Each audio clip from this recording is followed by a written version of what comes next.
Welcome ناظرین، نسیم Zahra at 8 programme کے ساتھ میں ہوں انجم رشید، اور آج ہم بات کریں گے مراد علی شاہ صاحب پر۔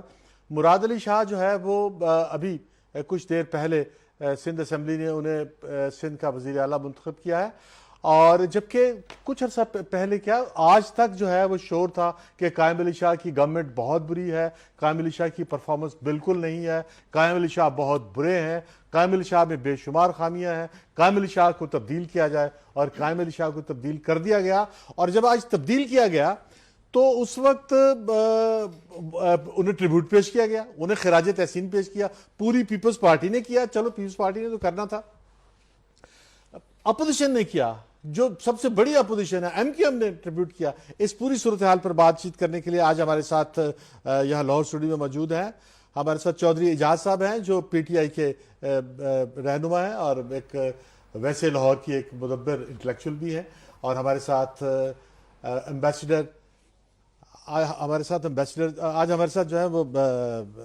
پیپلز پارٹی کے رہنما جو ہے عامر حسن صاحب موجود ہیں۔ بیرسٹر عامر حسن پیپلز پارٹی کے لیے یہاں سے الیکشن بھی لڑ چکے ہیں اور پیپلز پارٹی کے بڑے ایکٹیو ایلیمنٹس میں شامل ہیں، اور عامر ضیاء پاکستان کے ایک بہت بڑے صحافی جو ہیں، انہوں نے ہمیں جوائن کیا ہے کراچی سے۔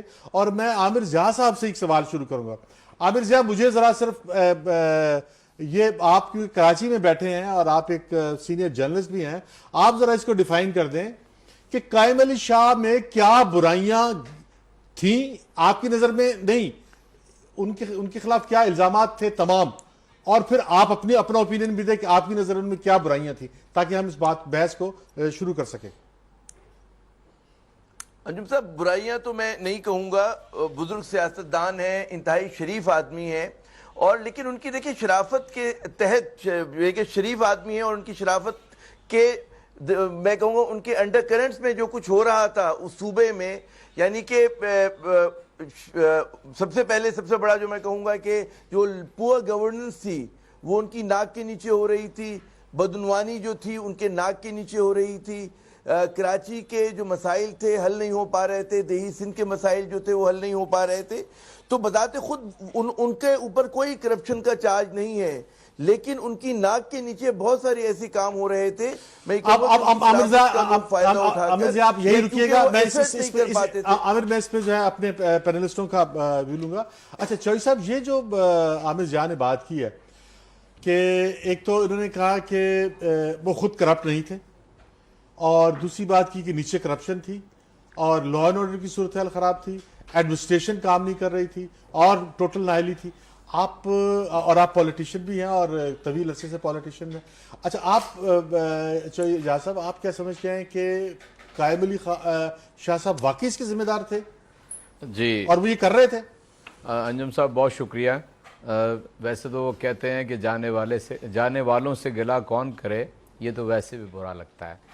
یعنی قائم علی شاہ صاحب ایک بھلے آدمی ہیں، اور میں تو پچھلے 4 روز سے جتنی بیشنگ میڈیا کے اوپر ان کی ہو رہی ہے، ایک عمر رسیدہ آدمی کے ساتھ کچھ کمزوریاں بھی وابستہ ہو جاتی ہیں، میں نہیں سمجھتا کہ ان کا مذاقہ اڑانا چاہیے۔ میں ان کا کرٹک ہوں، رہا ہوں، آئندہ بھی رہوں گا، لیکن شخصی اعتبار سے جو کچھ بھی یہاں پر کہا جا رہا ہے میرے خیال کے مطابق وہ درست نہیں ہے۔ ان کے 8 سال کے دور حکومت میں ایز چیف منسٹر پورا سندھ نیچے گیا۔ مثال کے طور پہ یعنی تعلیم میں جو لٹریسی ریٹ ہے وہ خود حکومت بتاتی ہے کہ 4% کم ہوا ہے۔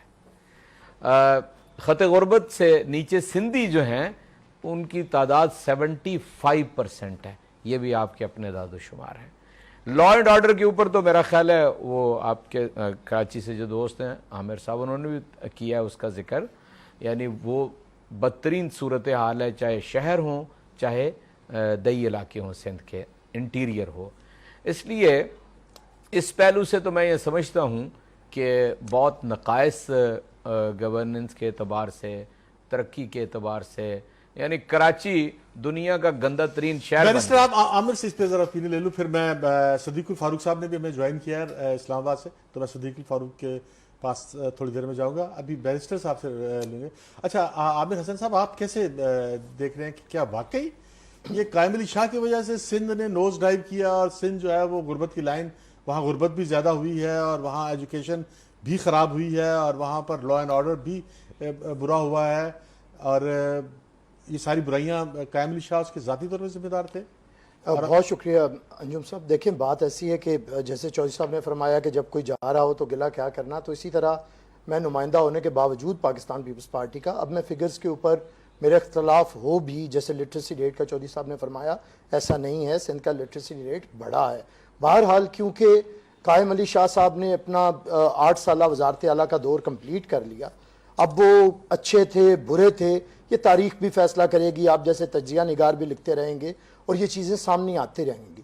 بہرحال ایک چیز ہے کہ سیاست کے اندر پرسیپشن بڑی اہم ہوا کرتی ہے، اور کہیں نہ کہیں قائم علی شاہ صاحب کی پرسیپشن ایسی بنا دی گئی جو کہ جیسے ان کی بزرگی کی وجہ سے، عمر کی وجہ سے کچھ انسان کے اندر کمیاں آ جاتی ہیں، اسے بھی اس طرح سے ہائی لائٹ کیا گیا کہ اپنے گھروں کے اندر ہم اپنے بزرگوں کا اسی طرح مذاق اڑاتے ہیں. کوئی اگر آہستہ چلنا شروع کر دے یا کسی کی زبان لڑکھڑا جائے تو بہرحال اتنا پرسیپشن کو اس طرح سے خراب کیا گیا. اور جیسے میں نے کہا سیاست میں پرسیپشن، تو پیپلز پارٹی نے فیصلہ کیا، ہم بہت دیر سے چاہ رہے تھے کہ سیاست کے اندر ایک اچھی حکومت دینا بہت ضروری ہوتا ہے. قائم علی شاہ صاحب کی حکومت بہتر ہوگی لیکن ہم بہترین حکومت دینا چاہتے ہیں. صدیق الفاروق صاحب نے ہمیں لاہور سے جوائن کیا، اسلام آباد سے نہیں. مجھے میرا خیال تھا کہ صدیق الفاروق صاحب جو ہیں وہ اسلام آباد میں بیٹھے ہوئے. اچھا صدیق الفاروق صاحب، آپ بھی ان سے ایگری کر رہے ہیں کہ قائم علی شاہ جو ہیں، جو عامر جان کے بعد جو ہے، جو چودھری اعجاز صاحب نے جو بات کی ہے وہ بڑی امپورٹنٹ ہے، پی ٹی آئی کے رہنما ہیں، آپ کے کولیگ پولیٹیشین ہیں اور آپ کے پرانے دوست بھی ہیں. مجھے یہ بتائیے گا کہ کیا سندھ کے اندر جو ایجوکیشن میں برائی آئی، جو غربت کی لائن میں نیچے آئی، اور جو ہے وہ تھر کے اندر غذائیت کی کمی ہوئی، اور جو لا اینڈ آرڈر کی صورتحال جو اچھی ہوئی یا بری ہوئی، اس کے ذمہ دار آپ باقی قائم علی شاہ کو سمجھتے ہیں؟ بسم اللہ الرحمن الرحیم. بہت شکریہ. پہلی بات تو یہ ہے کہ کوئی آواز بہت اچھی نہیں آ رہی، میں کوشش کر رہا ہوں کہ سمجھوں اور جواب بھی دوں. آپ کے جو سوالات سے پہلے چودھری اعجاز صاحب نے کچھ باتیں کی ہیں، میں یہ عرض کروں گا سب سے پہلے تو وہ پیپلز پارٹی کے نمائندے تھے اور پالیسیاں پیپلز پارٹی کی تھیں، آئندہ بھی ہوں گی. البتہ جو انسان ہوتا ہے، فرد، اس کی اہمیت ہوتی ہے. اچھا فرد، اچھا ایڈمنسٹریٹر آ جائے، وہ بہتر انداز میں، پارٹی پالیسی کمزور بھی ہو تو وہ خود اس کو بہتر کر لیتا ہے، رہنمائی لے لیتا ہے، کہیں وہ اپنی بات منوانے کی کوشش کرتا ہے. بطور انسان قائم علی شاہ صاحب ایک شریف آدمی، سادہ آدمی، سیدھے آدمی وہ تھے. لیکن میں یہ ضرور کہوں گا کہ حکمران کو جس انتظامی صلاحیتوں کا مالک ہونا چاہیے وہ ان میں شاید. ہاں صدیق الفاروق صاحب، آپ نے جو بات کی، اس کے بعد ہم عامر ضیاء کے پاس جائیں گے اور ان سے کوشچن میں چھوڑے جا رہا ہوں کیونکہ ابھی ہم نے بریک پہ جانا ہے، اور بریک کے فوراً بعد جب ہم آئیں گے تو عامر ضیاء صاحب سے پوچھیں گے کہ عامر، آپ کیا واقعی سمجھتے ہیں کہ جو مراد علی شاہ نے کہا کہ وہ اسٹیشن کو بہتر کریں گے، گورننس کو بہتر کریں گے، اور وہاں کی بیوروکریسی کو امپروو کریں گے، بیوروکریسی کو بہتر کریں گے، اور دوسرا انہوں نے بات کی ہے لا اینڈ آرڈر کی، اور کیا مراد علی شاہ کے اندر یہ کیپیبلٹی ہے، یا قائم علی شاہ صاحب کا جانا یہ حقیقت ہے کہ اس سے تبدیلی آئے گی یا نہیں آئے گی؟ اس سوال کا جواب جو ہے وہ عامر ضیاء سے ہم لیں گے، لیکن تھوڑی دیر بعد. ایک چھوٹی سی بریک ہے، ناظرین کہیں نہ جائیے گا، ہم فوراً واپس آ رہے ہیں.